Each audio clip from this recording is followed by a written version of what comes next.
everybody, welcome to Steelers Live. I'm Missi Matthews. Pleased to be joined today by Bob Labriola of Steelers.com and Steelers Digest. A new league year is upon us, Labs. That means free agency.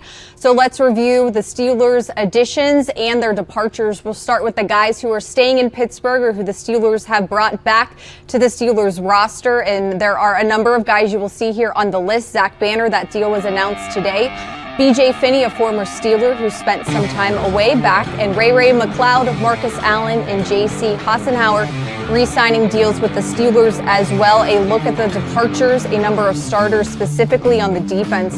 Tyson Alualu is going back to Jacksonville. Bud Dupree signed with the Titans.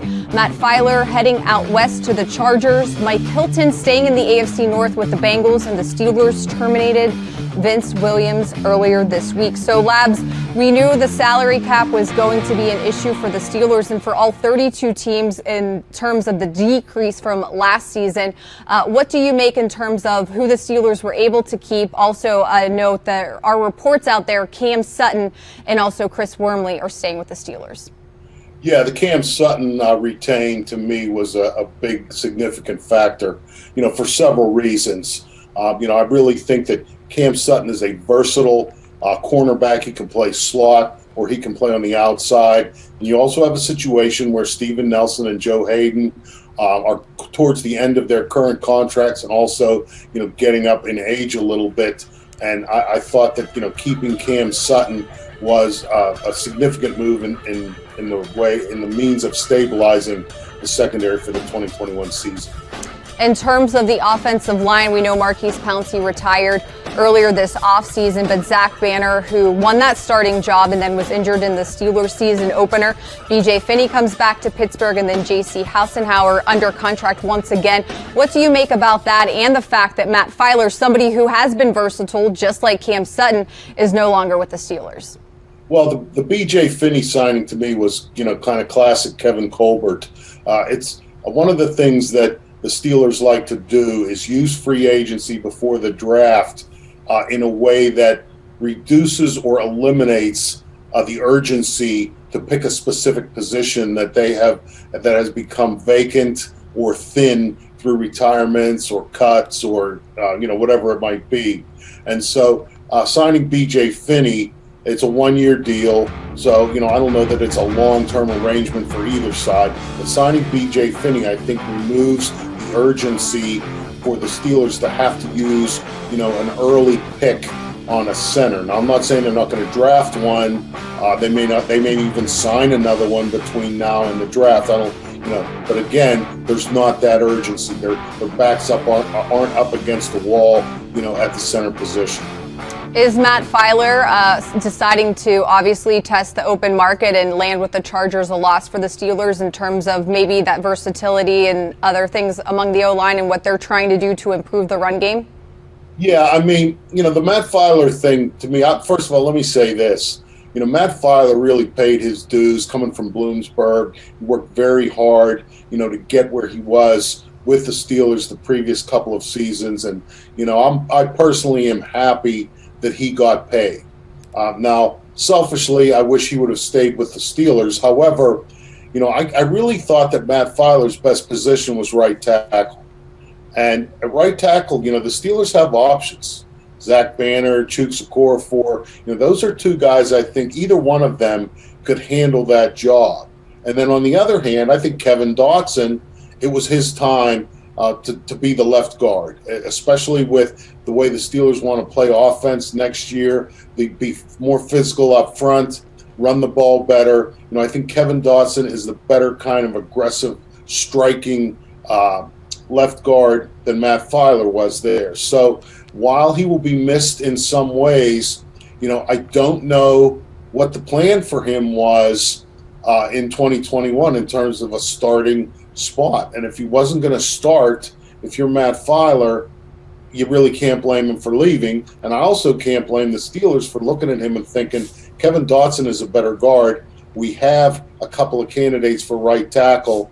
Are we going to pay him $7 million to be a versatile backup? In the salary cap situation the Steelers are in, it just wasn't to be this particular offseason, I don't think. All right, Labs, now in terms of the Steelers defense, team captain Cam Hayward taking to social media to kind of reflect his feelings, and obviously it is a business and they all understand that, kind of paying tribute to Bud Dupree in this tweet as well. But looking at the guys on defense who are no longer Steelers, which one is the biggest loss in your opinion? Well, I mean, it's the same way to me, analyzing the question you just asked. It's the same to me as answering the question of who got the better end of a trade. To me, whoever got the better player got the better end of a trade. So the best player who left, even though we knew it was going to happen, was Bud Dupree. So the biggest loss, even though it was inevitable, is Bud Dupree. I mean, this is a guy who, beyond his ability to come off the edge and pressure the passer, he's a big, athletic, fast, dangerous human being. And I really do believe that if you could get, some opposing players to be honest and ask them who on the Steelers defense scares them, in terms of, not game planning for them or that kind of stuff. Who scares you? I think a lot of them would pick Bud Dupree. What he did to that Miami quarterback in that playoff game, I mean, in my opinion, that wasn't a cheap shot or anything, but I mean, I thought the guy was dead. And when you're 270 pounds and you were as big and fast and athletic as Bud Dupree, and you get up ahead of steam, you're a dangerous human being on that football field. So Bud Dupree was the biggest loss. To me, the most disappointing was Tyson Alualu. He heard the siren song to come home, where his family is and where his career started. And I get that. He's at the end. He's going to be 34 years old here in May. But I think that when you look at the Steelers defense and how we perceived it to shake out for 2021, as I said earlier, nobody expected Bud Dupree to be back. But I kind of expected Tyson Alualu to be back. That's a hole that the Steelers are going to have to fill.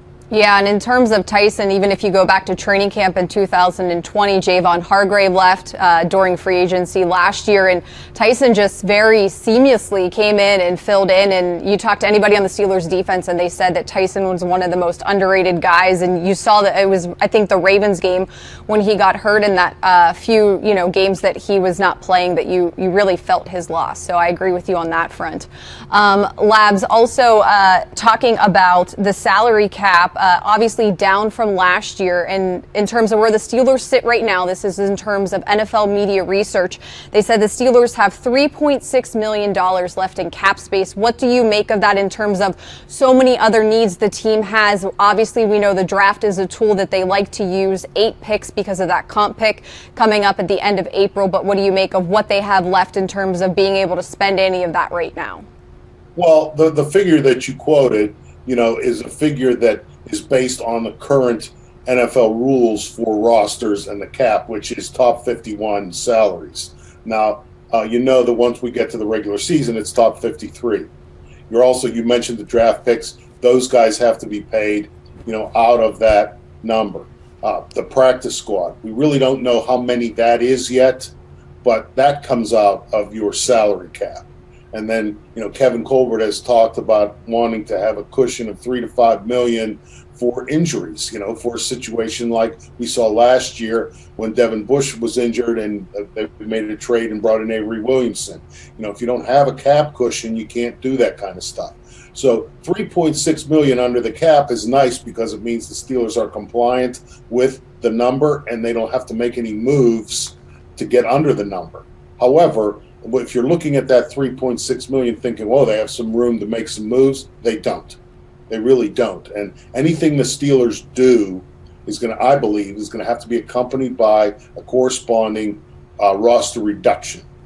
And the way this roster is shaken out right now, I mean, I don't know. I wouldn't want to be the guy for Kevin Colbert to come in and say, find somebody that we really don't need that we can cut to sign this free agent center or whatever, because I don't know where they would go. All right, well, speaking of Kevin Colbert, he has signed a 1-year contract extension with the Steelers. That means he will go through the 2022 draft. One of your favorite signings of the offseason so far, Labs, I assume?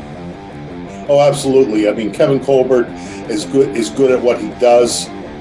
Just look at the Steelers' performance since he was hired in the year 2000.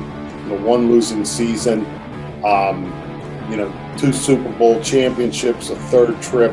I mean, this guy knows what he's doing. And he also, let me say this about Kevin, beyond as good as he is at his job, which is important, he's also a perfect fit for the Steelers and the Rooney family. The way that he is as a person, the things that he believes in doing his job professionally, those kind of things, his standards, those kind of things, they fit in perfectly with who the Steelers want to be and how the Rooney family wants to operate. And so, perfect fit, Kevin Colbert of the Steelers. I mean, the only thing I could think of is if, he could somehow learn to come off the edge a little bit and take some snaps, from TJ Watt. It would just increase his value.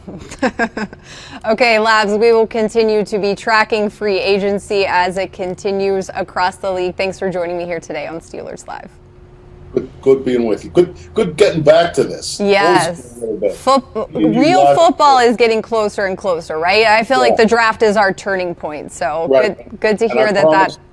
I promise not to make fun of football in shorts ever again. That's right. We'll hold you to that. We're saving this clip, Labs. Okay. All right, that's going to do it for Steelers Live. Thanks so much for joining us. Stay tuned to Steelers.com and the official Steelers mobile app for all of your team news moving forward through free agency. See you guys next week.